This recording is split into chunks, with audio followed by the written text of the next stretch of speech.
finale of The Theories That Haunt Us, a video series on communication and rhetoric in horror media. Did you do your homework? Did you watch I Saw the TV Glow? Did you write that short story? I hope you found out who you were when the TV glowed like I did when I watched that film. In video one, we learned about agenda setting theory and how Mr. Robot shows the battle between top down and bottom up media control. In video two, we learned about Burke's identification theory and how I Saw the TV Glow uses identification on two levels, within the story and between the film and the audience.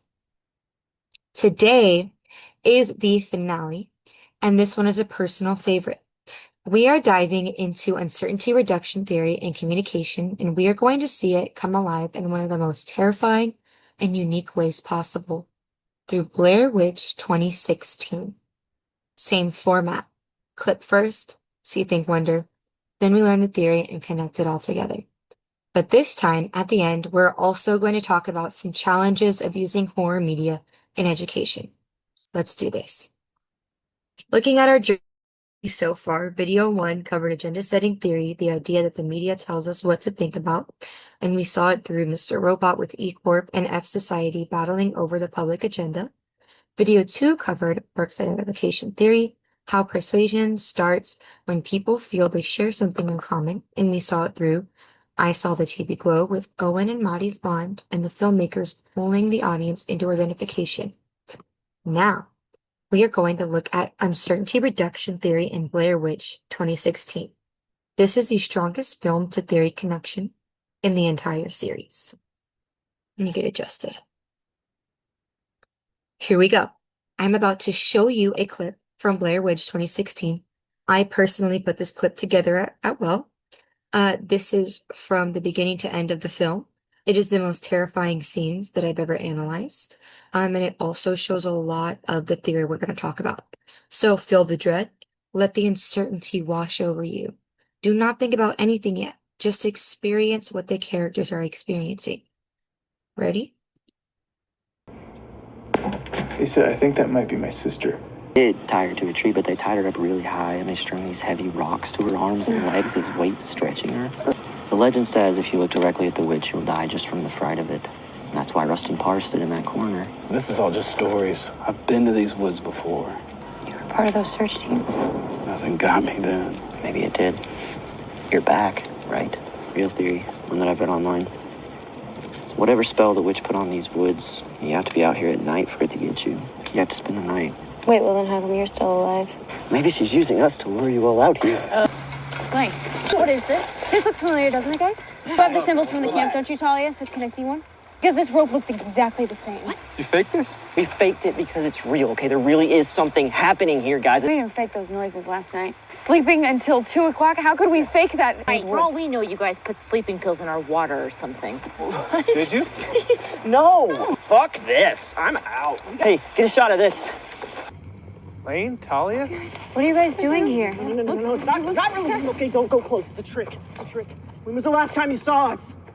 Earlier this afternoon. You're not lying. It's been 5 days since we saw you. Maybe 6. I don't even fucking know. The sun is not coming up. The sun is not fucking coming up. What are you talking about? It's starting to, then we have to go. No, Come on, we have to go. Guys, we're not gonna fall on. for your stupid shit again. Can you just tell us what's going on? Do I look like I'm messing with you? Do you have any food? No, get back here, please. What? John, we're alive. Don't you see that? Look at them. They're doing better than us, aren't they? Are they? What the fuck is going on? I don't know. If you want to stay here, you go ahead. Please. Go ahead. Don't. These people are going to die. They're going to be here forever. What? Makes no sense. What? Why set the alarm for 7 o'clock, but it's still dark outside? This is your hair. You did this. No, just shut up.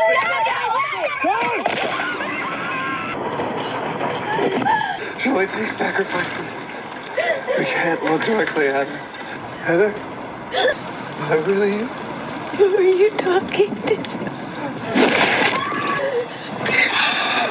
Lisa, I'm so sorry.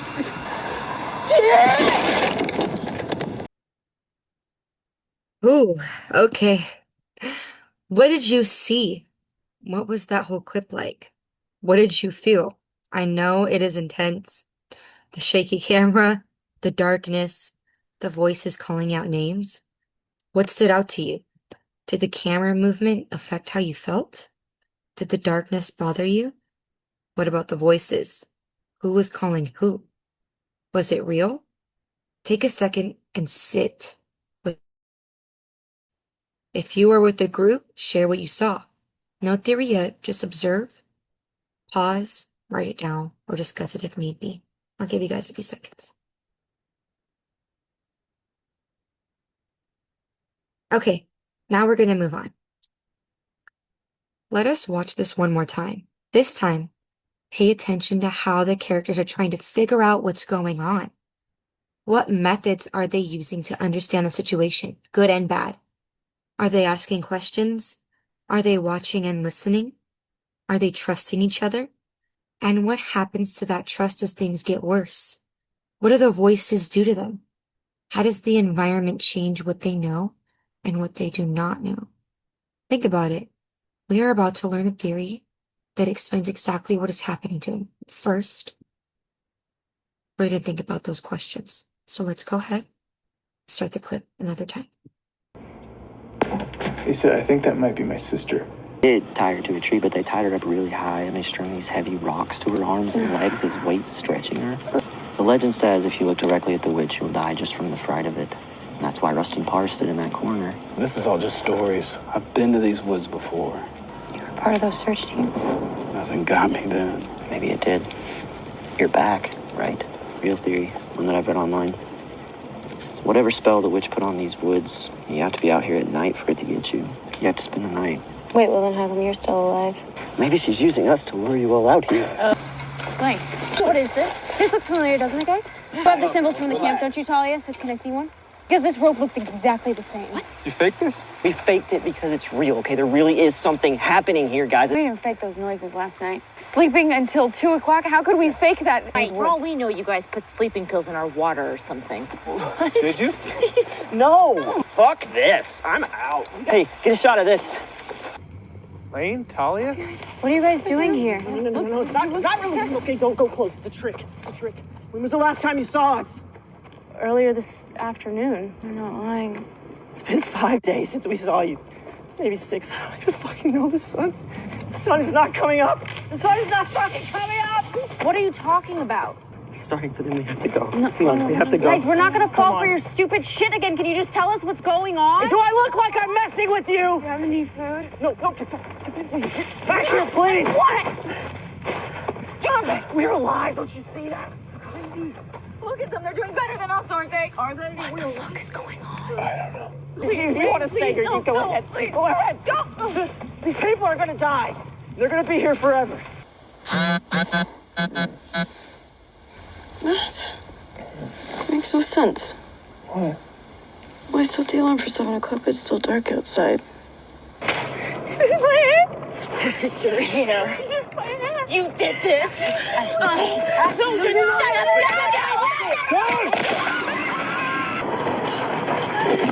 She only takes sacrifices. We can't look directly at her. Heather? Is that really you? Who are you talking to? Lisa, I'm so sorry.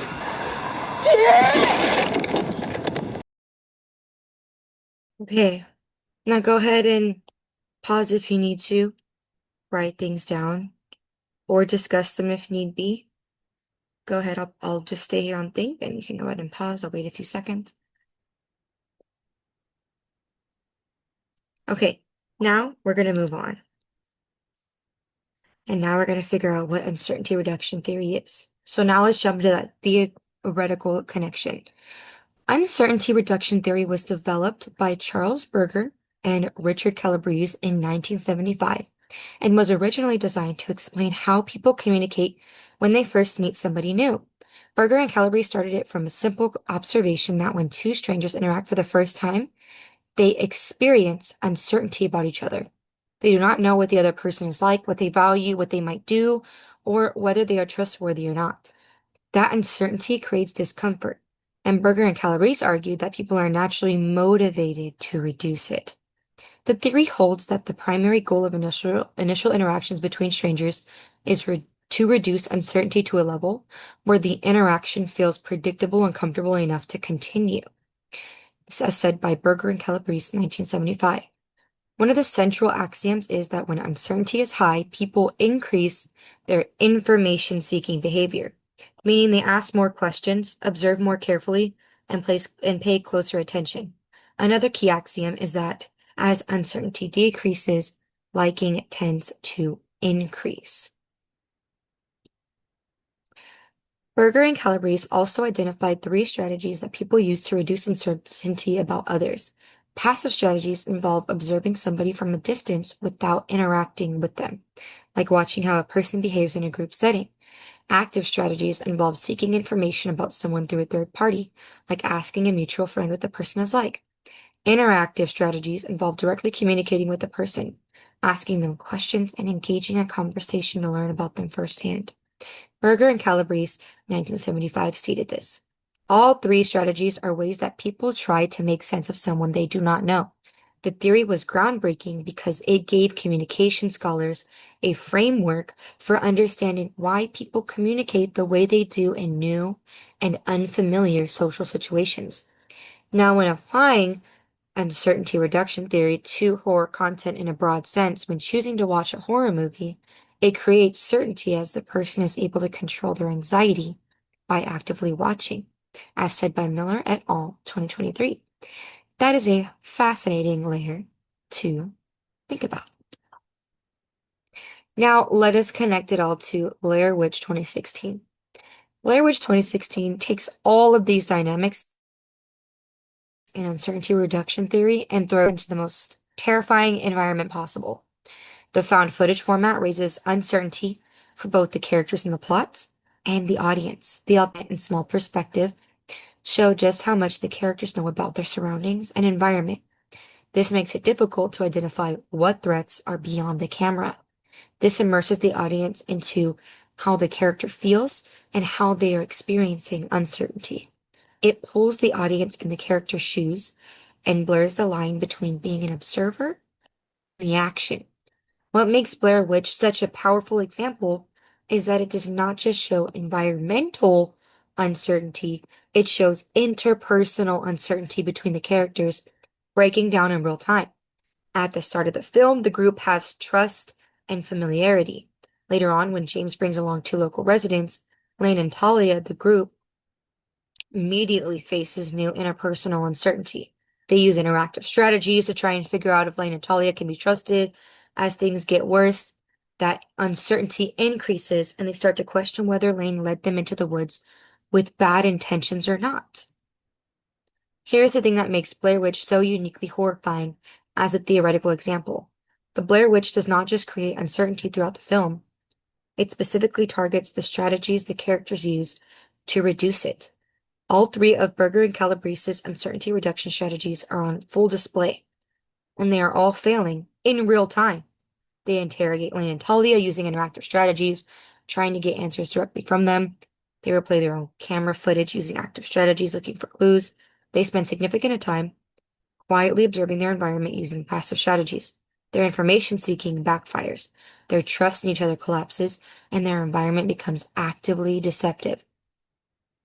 The Blair Witch manipulates voices, mimicking characters to lure others into traps, which destroys the most basic form of uncertainty reduction, being able to trust that the person calling your name is actually that person.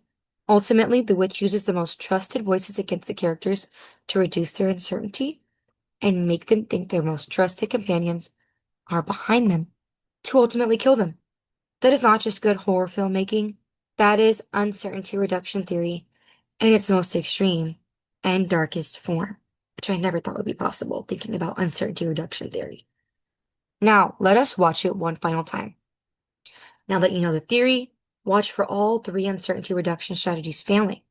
Watch for the entity to environment relationship. Watch for how the witch weaponizes trust. What patterns do you notice?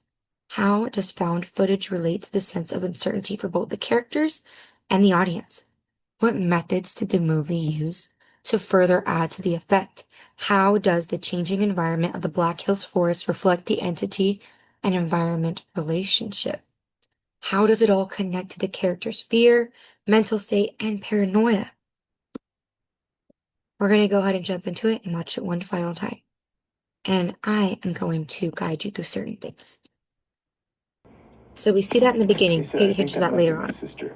Did tire in the tree, He got drawn in by his really sister. high, and they string these That's being heavy used. rocks to her arms and legs as weights stretching her.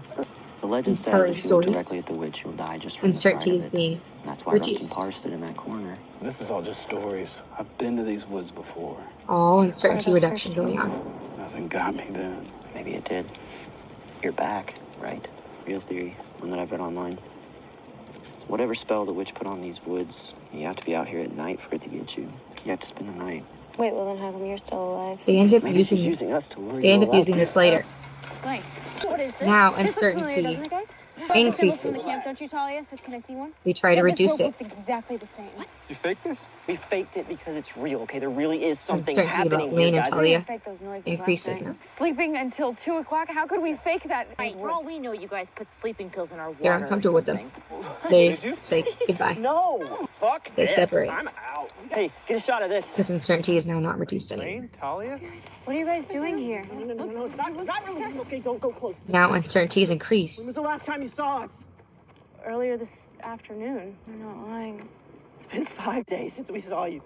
Maybe 6. I don't even fucking know. The sun is not coming up. The sun's not fucking coming up! What are you talking about? It's starting to then we have to Now go. they ask We have questions to go. Guys, we're not gonna fall for in your order to stupid reduce shenanigans. Can certainty. you just tell us what's going They're okay on? with Do I look talking. like I'm messing with you? Do you have any food? No. Back here, please. What?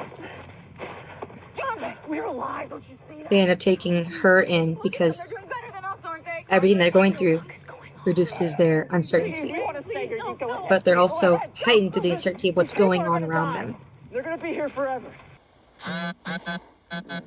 Now more uncertainty increases. Makes no sense. What? Why still dealing for 7 o'clock? It's still dark outside. Still dark at 7 a.m. This is where the uncertainty towards them increases. They try to decrease it by making sense of it, and they end up killing them. You see that footage again. We can't look directly at her. They use their uncertainty reduction strategies in the beginning Who are you talking? to try and fight the witch. But she uses the most powerful one, their own voices, to reduce uncertainty and to lure them in. So just to unpack kind of the ending, because it is a lot, in the ending, you see the same exact footage twice, right? That is not the same thing from the beginning. It shows it in the beginning and it shows it as Lisa is going through the house. And what really goes deep in that is that basically that footage that they already had, they were caught up in the time loop. The footage that they had retrieved, we're seeing a whole time loop happen. Because what the Blair Witch did was take the time loop, because she knew that they were going to be there regardless, but she used her curse to lure them in. She took that footage and she sent it out, but she went back in time to that day that they showed up at the woods.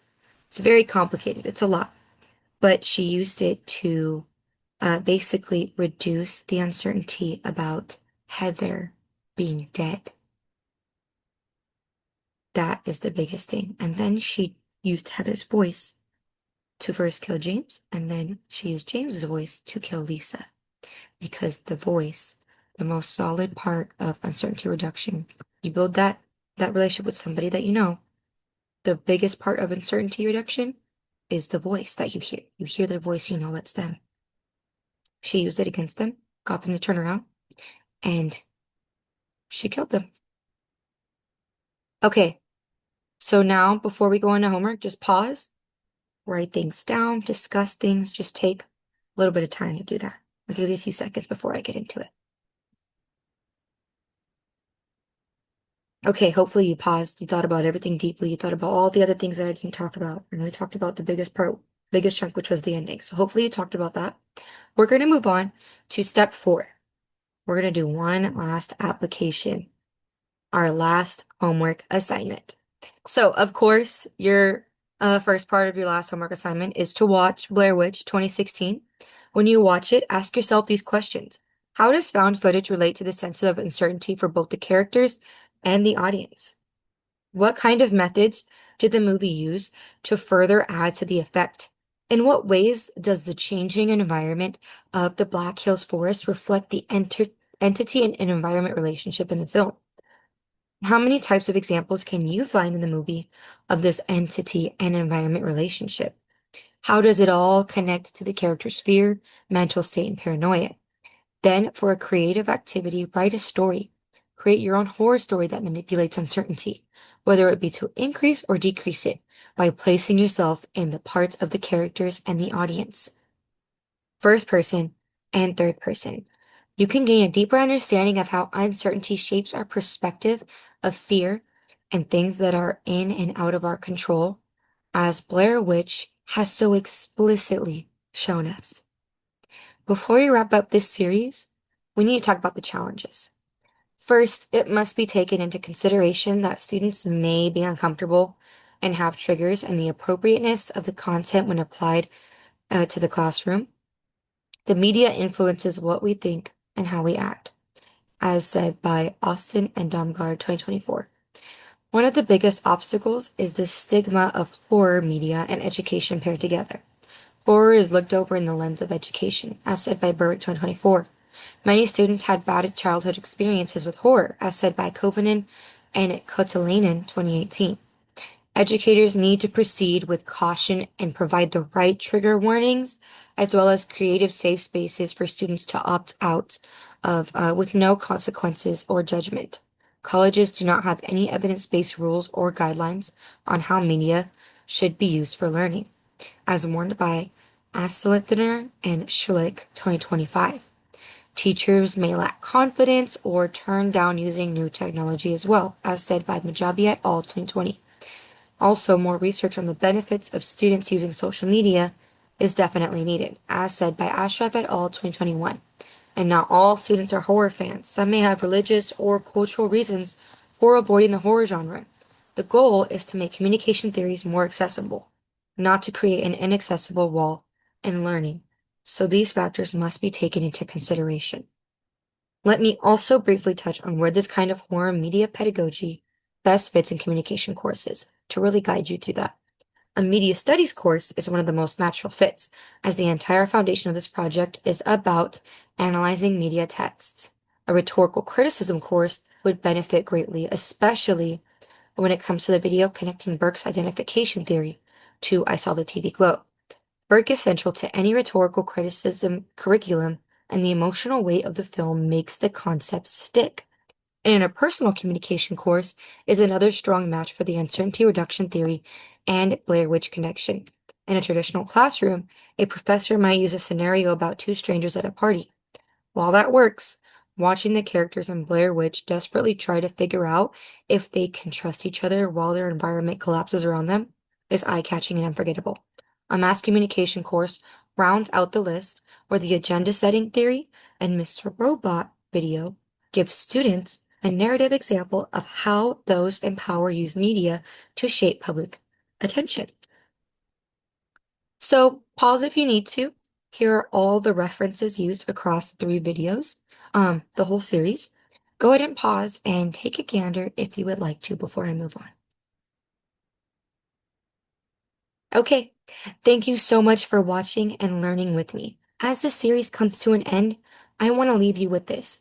The art of watching horror movies for Halloween has become something much deeper now. The media we consume for entertainment holds powerful lessons about how we communicate, connect, and understand the world around us. Popular horror media, like Mr. Robot, I Saw the TV Glow, and Blair Witch, are not just vessels for scares and thrills. They are amazing tools for teaching complex communication theories in ways that are engaging, memorable, and relatable to societal issues we face today. The next time you sit down to watch a spooky movie or binge a psychological thriller, ask yourself about what communication theories could be lurking beneath the surface. When you're scared or find yourself relating to a character's struggle, think about what that says and how we connect as people. how we are influenced, and how we make sense of all the chaos going on around us. If you're an educator, a parent, or someone who loves learning, think about what you might use from media that captivates you to teach others about it. Horror media is not just a genre, it is a culture, a fandom, and especially a powerful vessel for understanding the human experience. Communication theories are the key to unlocking how we shape and are shaped by the world of media we grow up in. Go watch some horror movies, think critically about the communication theories lurking beneath the surface, and share what you find. Keep it spooky, stay critical, and never, ever stop questioning what lurks beneath the surface. Goodbye, guys.